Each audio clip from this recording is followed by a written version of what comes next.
So guys, महंगाई बढ़ती है तो सबसे पहले असर गरीब परिवार की रसोई पर पड़ता है। क्योंकि कमाई वही रहती है लेकिन खर्च लगातार बढ़ता जाता है। पहले जिस पैसों में घर का राशन आ जाता था, अब उसी सामान के लिए ज्यादा पैसे खर्च करने पड़ते हैं। आप सभी जानते हैं कि सब्जी, तेल, दाल, बिजली का बिल, बच्चों की पढ़ाई, दवाई और घर का किराया।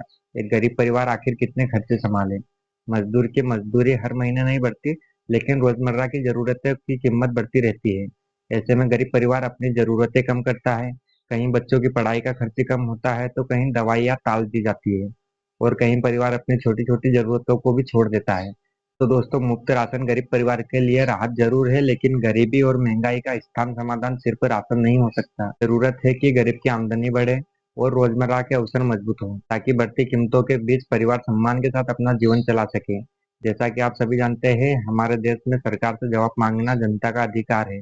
इसलिए सरकार को सिर्फ यहाँ नहीं बताना चाहिए कि कितनी योजनाएं चल रही है, बल्कि यहाँ भी बताना होगा कि गरीब परिवार की आय बढ़ाने और महंगाई के असर को कम करने के लिए जमीन पर क्या बदलाव हुआ है। क्योंकि गरीब की थाली खाली नहीं होनी चाहिए, उसके बच्चों की पढ़ाई नहीं रुकनी चाहिए, इलाज पैसों की कमी के कारण नहीं रुकना चाहिए, और हर महीने घर चलाने की चिंता में पूरा परिवार नहीं टूटना चाहिए।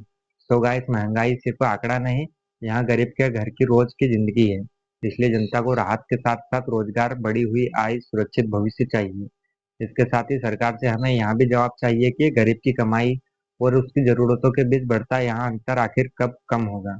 तो गाइस, यदि आप मेरी बात से सहमत हो तो इस वीडियो को ज्यादा से ज्यादा शेयर कीजिएगा और कमेंट करके बताइएगा कि यह जानकारी आपके लिए कितनी उपयोगी है। धन्यवाद।